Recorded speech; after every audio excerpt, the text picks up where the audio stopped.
Hello and welcome back to Kaiserreich. This is the continuation of a previous USA playthrough, where the USA portion of the playthrough serves as sort of a prologue to what is happening right now. We are on the brink, or the cusp, rather, of war. Now, if this is the first time you're joining us, I encourage you to go back and watch the past videos just to get the background of what's happening.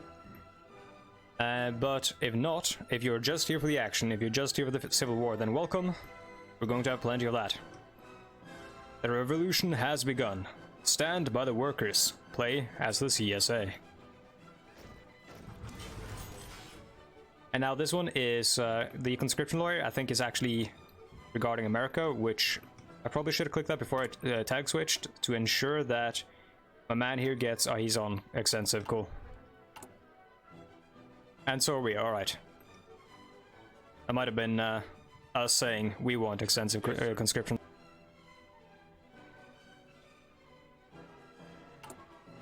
Now we have some things to deal with here. We have one division. We've got Reed's own, his own little militia. And you know what?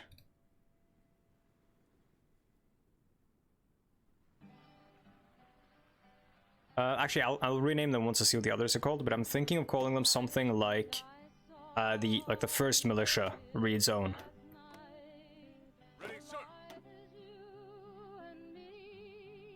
Now, I hope that the songs have changed so that we get a more syndicalist song list.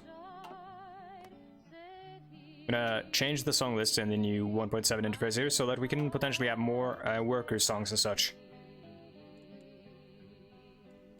Right, let's have a look here. We got decisions.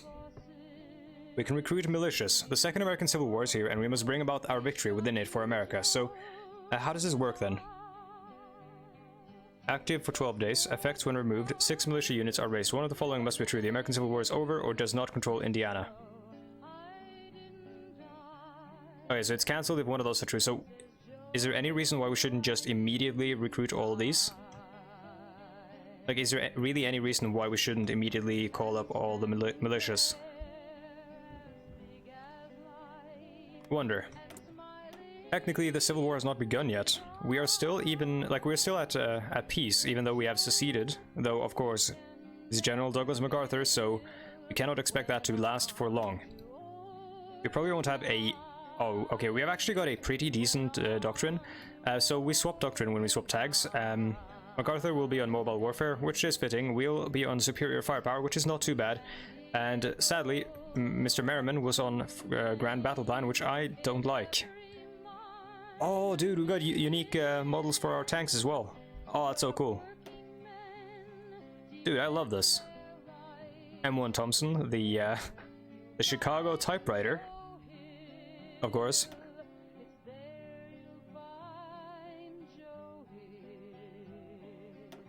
Oh, dude, I like this. Oh, this is so cool, dude.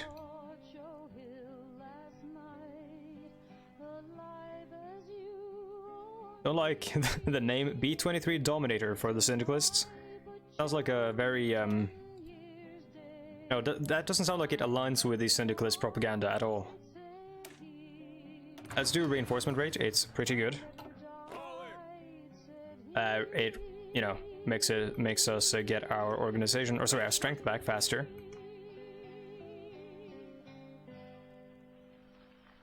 Speaking of which, are we out of guns? Yes, we are. So let's handle that. Why are we making ships? More importantly, where? In Pennsylvania. Why? Yeah, why are we actually making ships? Oh, this is a good song. It's going to be very, very copyright claimed, but that's fine. Alright, let's have a look at our generals here. This is going to take a while, I'm sorry for that, but we need to have a look at these guys. Oh, this is interesting. So, we have a comparatively very diverse set of generals compared to the US baseline.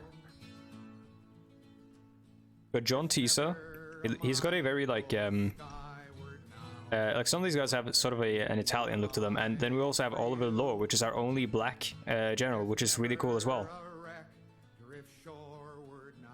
Maurice Rose, the most experienced. Let's see if we have... Oh my god.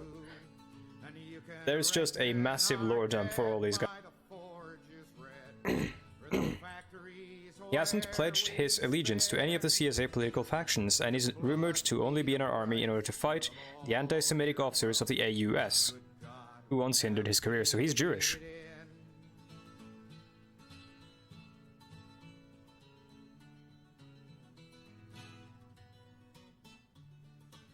George Cannon. Holy shit. He's a Marine officer with a commando. I mean, that is a US Marine uniform. So we know he's gonna head our Marine Corps once we get there. Member of the Centralist faction, aligned mostly with Browder. Edward Carter Jr., member of the Federalist faction. Okay, so this is like, this tells us who we're gonna lose if we fuck with any of the factions, I guess. Member of the Unionists. Murphy here. Dude, this is so cool. John Tisa. Oh, he's... Yeah, okay, so he... yeah, I wasn't wrong when I said Italian. He's Cuban-Italian. Oliver Law. Loyal member of the Unionist faction, and he's rumored to keep close relations with both Bayard Rustin and Asa Philip Randolph. Huh.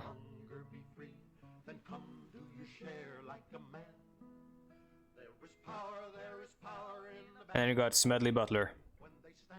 Field Marshal Smedley Butler. So obviously we have a Field Marshal, so that's going to be Smedley Butler. He was in the actual US Army here earlier. And let's see, we'll probably want... This one will be good, because we won't have a lot of air superiority yet, at least. Not quite sure if we're actually going to pick any of those yet. Organization first, reinforced raid, this is really good. Yeah, we're gonna pick that one. Oh, we can't yet. We need 15 command points. We do not have that. Alright, let's see. And our actual army will be headed by... maybe Hydra. Maurice Rose might be good for a tank corps, and so might Edward A. Carter Jr. with the Panzer leader there. I think this guy might be good for a like a field marshal that commands all the panzer corps, like a panzer army leader, and then this guy will be a like a tank tank division commander. We got another tank division commander here as well.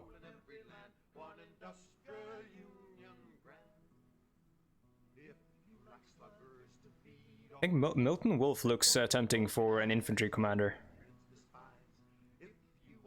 We gotta like get their experience up and stuff. And he does have the infantry officer thing, which means he gets infantry, or he gets experience towards infantry stuff whenever infantry divisions fight under him, I believe.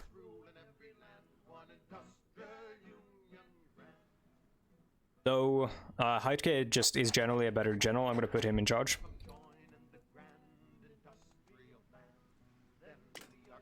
Guerrilla fighter, really good as well. I'm going to grab that one when we can, just for the entrenchment speed. So we can hold against a superior foe if necessary.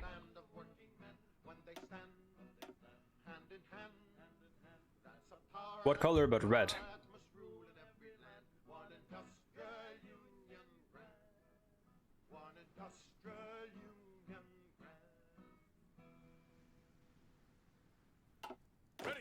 So this is the Syndicalist militia, and this is the larger Syndicalist army, which... not quite sure what to call it. Oh, this song. Oh, yeah. Yeah, let's, yeah, I apologize, I'm not gonna sing ever in any of my videos.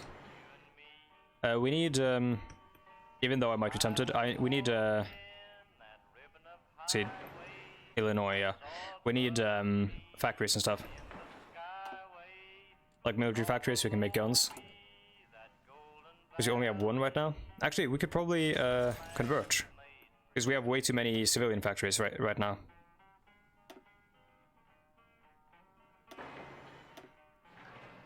This is probably like something that's haunting me now from a past decision I made where I converted a bunch of shit here to civilian, which made sense then. And as I said, if you watch the past playthrough, the US one, I did that specifically because I... Oh, we got even more. Specifically because I, you know, don't play to win like that. I just play to... Oh, these are... Wait. These are American armies, divisions. These were the ones we had earlier, and some new ones. These guys... Oh, these guys... Wait. I think maybe some of these defected. We got 2 read zone.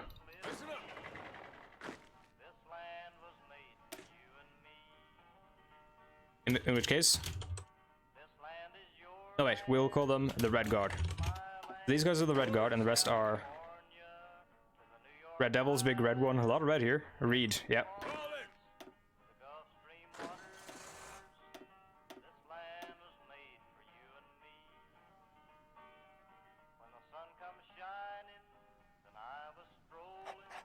I'll put Maurice Rose in charge of that one for now, the motorized.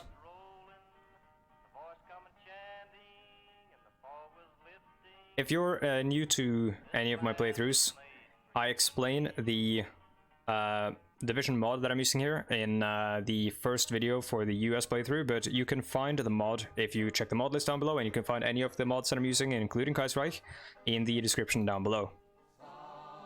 Now, where the frick is my... There we go. Solidarity Forever, that's a good song as well.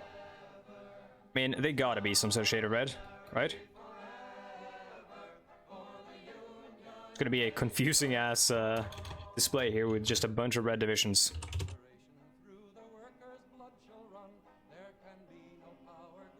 Revolutionary Mobile Divisions.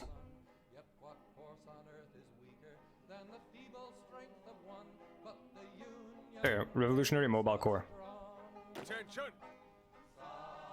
And then we'll call this the Revolutionary Militia. Now, our immediate threats are here. Obviously, we have MacArthur, who is a spooky fella. We, of course, do need to worry about Huey Long, but he is on the other side of the border with MacArthur. Now, Huey Long has seceded, which means we know that civil war is coming. From a militia to a fighting force, yeah. We will then build the Second Continental Army. The revolution has begun. Zeal and enthusiasm are pouring forth as people line up to support our brave volunteers. We'll take Washington in a week, and then the reactionaries will surely collapse.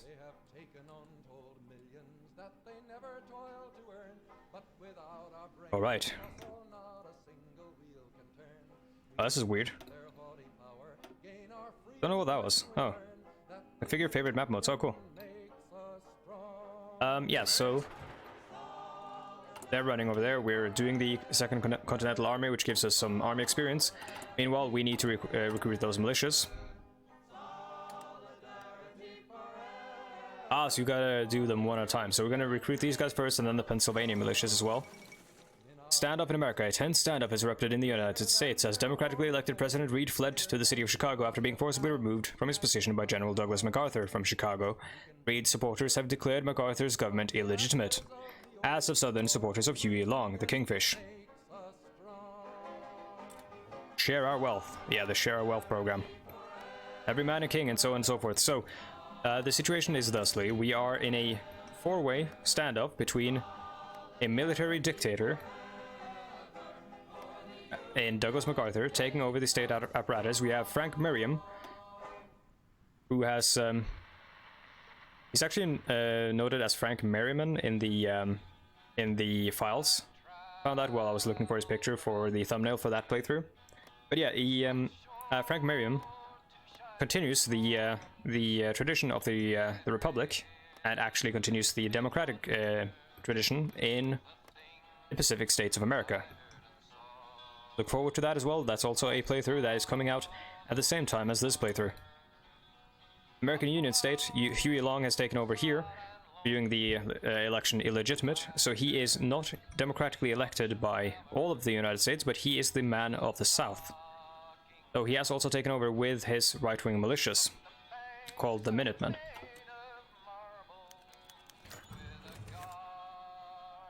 Riots in England and New York.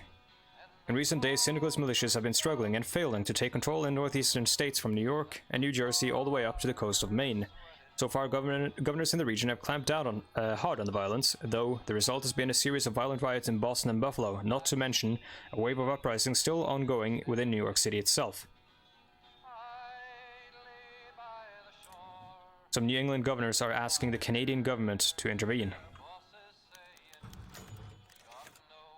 The Second International Congress in London. We are going to attend. We're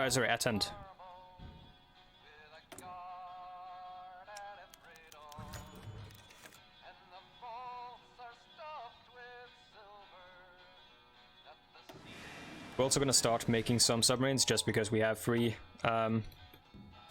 dockyards, and we can use those submarines to try to cut off supplies from our enemy. We're not going to be able to fight the US Navy in any way, shape, or form.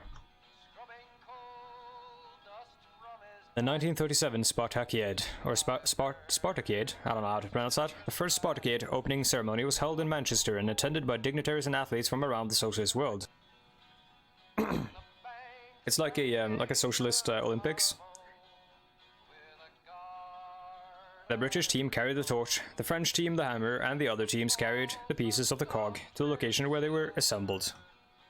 When placed together, they formed the international symbol of syndicalism. What a glorious day for the working man.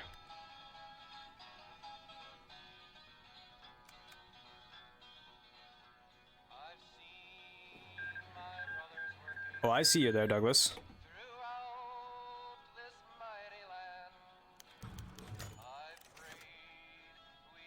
Federal control maintained in Minnesota.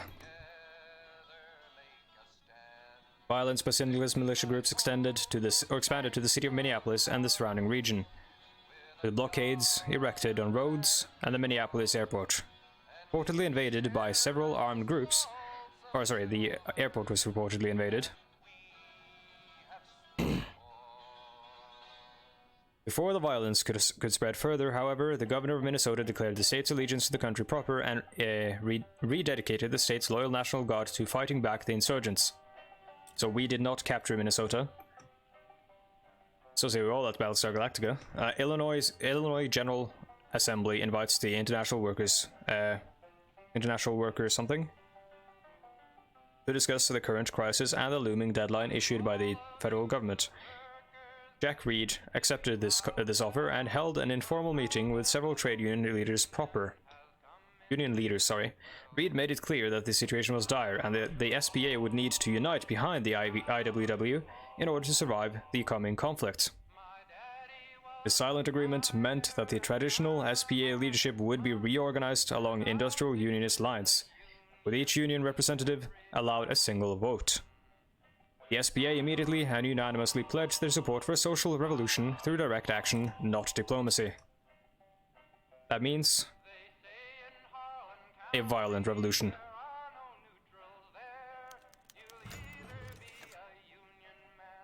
North Carolina declared support for Huey Long. Traitors.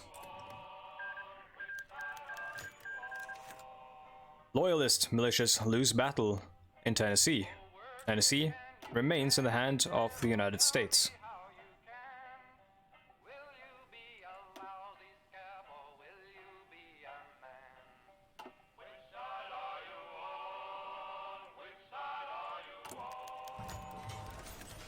Syndicalists victorious in New York. That's actually huge.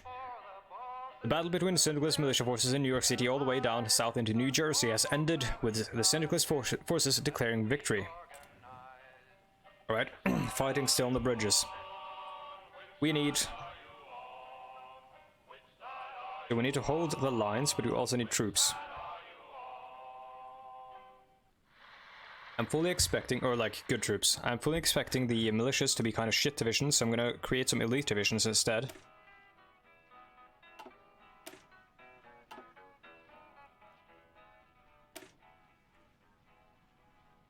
This one is tempting, but we might not have enough tanks, so I'm going to create some infantry divisions.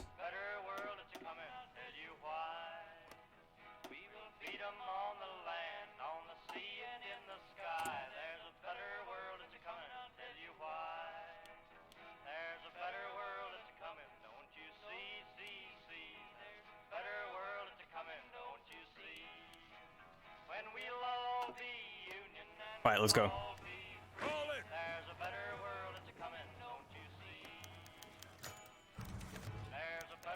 Building a red navy. The admirals of the United States have prevented any of their ships from being liberated by the workers, and thus we are deprived of a navy. To solve that, those admirals that joined the revolution and the countless dock workers are planning on building a new navy. Do we have... Oh, we do have quite a number of ships in New York we can convert to warships. We can either go with destroyers or cruisers.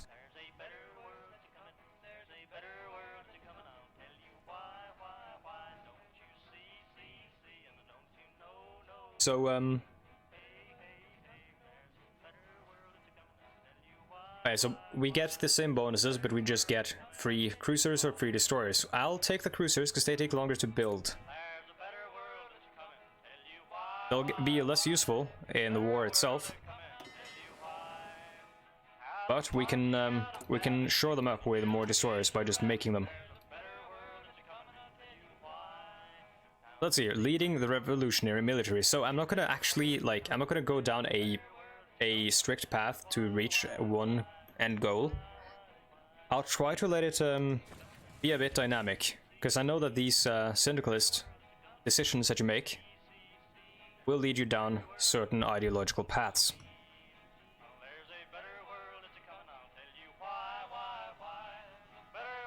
Let's see, which chief of staff? Smedley Butler, the general we talked about, Maurice Rose, or Oliver Law?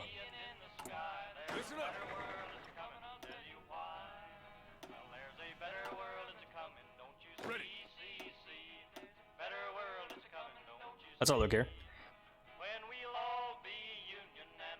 Maurice Rose or Oliver Law? Bradley Butter gives command operations, special forces, not at all useful for us right now. Maurice Rose gives us mechanized and motorized, not at all useful to us as well either. Oliver Law gives us division organization and division recovery rate. That one is absurdly useful because we're going to have a mostly infantry army. Who was Oliver Law aligned with? Unionist faction, and is rumored to keep close relations with both Bayard Rustin and Asa Philip Randall. So let's have a look.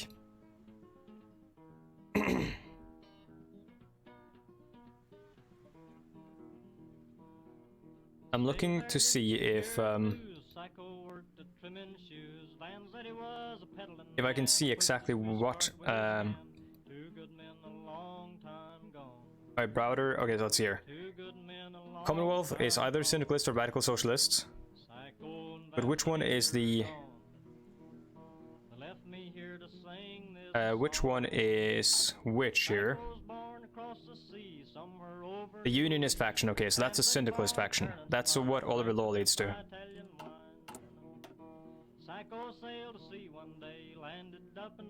And that is syndicalist or radical socialist, and then Union of Socialist American States is totalist. Okay, cool. But we're gonna go with Oliver Law anyways, but which might take us down this path here. Depends on what the other options are later on down the line. I'll make them on a case-by-case basis. I will not stick by any end goal. Psycho's wife, 3 children had. Psycho was a family man. Vanzetti was a dreaming man. His book is always in his hands.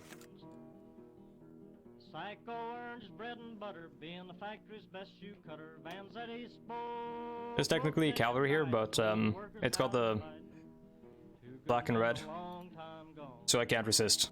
2 good men a long time gone. 2 good men a long time gone. Jack Reed declares the May Revolution. In the Illinois General Assembly, Reed delivered a fiery broadcast describing the wealth of America and the syndicates, declaring that direct action against capitalist society was a vital necessity for all Americans, and that the federal government's deadline must not only be ignored, it must be defied. Telegrams from the 3rd International poured in to support Red's SBA. Citing the attendance, a vote was called to begin reforming the American capitalist economy into an anarcho-syndicalist economy.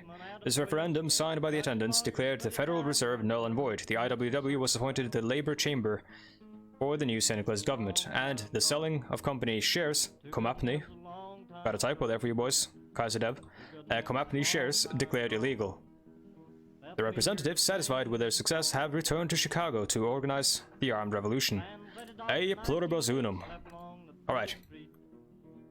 Told the workers organizing on electric cherry dials. Outcome of the Spartakiad.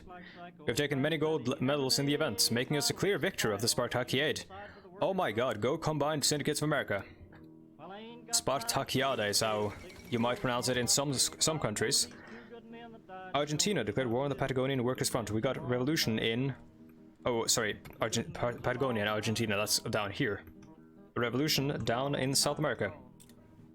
Left me here to sing this song. The Federalists overtake southern Texas. Huh. I've actually never seen that. Chilean-Argentinian War. Day 3 Hemingway speech. With the American question settled, Ernest Hemingway, the syndicate's delegate to the Congress, took the stage. He thanked all those who supported the CSA's cause and called on the socialist world to constantly battle the reactionaries.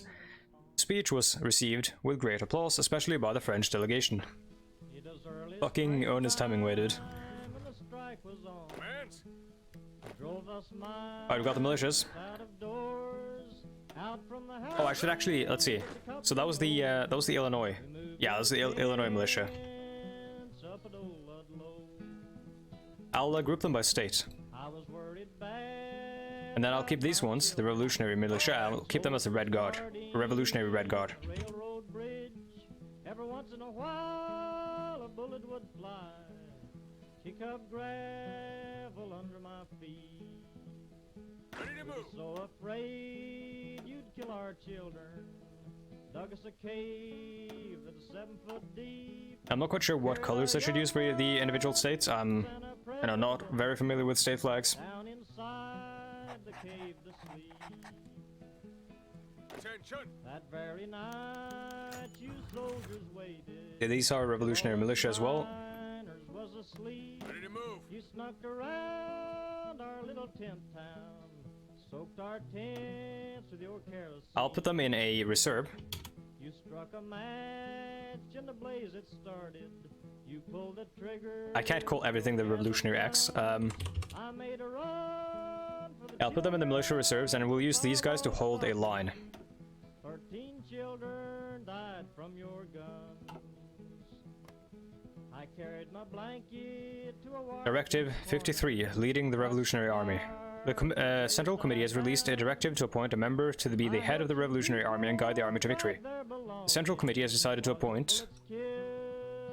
These are the Chief of Staff, and now... So we can have Benjamin Katin, which gives us army experience gain, good. Organization loss when moving, good. Planning speed, Hans Amley, that's more organization and lower supply consumption. That's really good, especially for like a civil war, guerrilla style war that we might be fighting. Louis Secundi, motorized and mechanized. I don't care about that kind of stuff. Now, who is Hans Amley? It doesn't actually say who he would be serving. Have a look at our army again. Up to Wallensburg in a little cart. They sold their potatoes and brought some guns back. He's not here. And they put a gun in every hand. The state soldiers jumped up. Well, I'm gonna go with Hans Amley though. Corners. Did not know that we had these guns. And the redneck miners mowed down them troopers. Paraguay declared war on Bolivia. South America is kind of blowing up. Where you killed these 13 children inside. I said, God bless the Let's recruit the Pennsylvania militia as well. General strike moves on the federal reserves. The general strike, whose goal has been to protect workers from federal tyranny, now moves to seize the means of production. The Red Guard have ordered an evacuation of Lower Manhattan, in order to both seize the gold in the Federal Reserve Bank as well as dismantle Wall Street. In this delegation were protesters who were allowed to watch Congressman carry safe boxes away for safekeeping in Chicago. His items are put under the trust of the IWW, whom have elected Norman Thomas as their undersecretary. Several SPA politicians were arrested in Washington, D.C. for meeting outside the Eccles building, ordering the Federal Reserve Chairman Eugene Black to hear their petitions. Release these men now. Huh.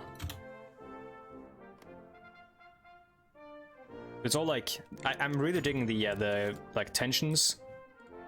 Also, this is the International. I'm really digging the tensions that are like slowly building, and you know, not the outright war immediately.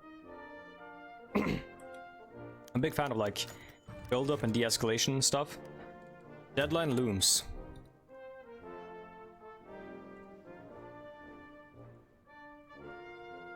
As federal government deadline looms, it has become clear there will be no budging on either side. Across the part of the country controlled by Reed supporters, Red Guards have been raised in large numbers, and a growing determination to see the country remade in a syndicalist image by force has taken hold.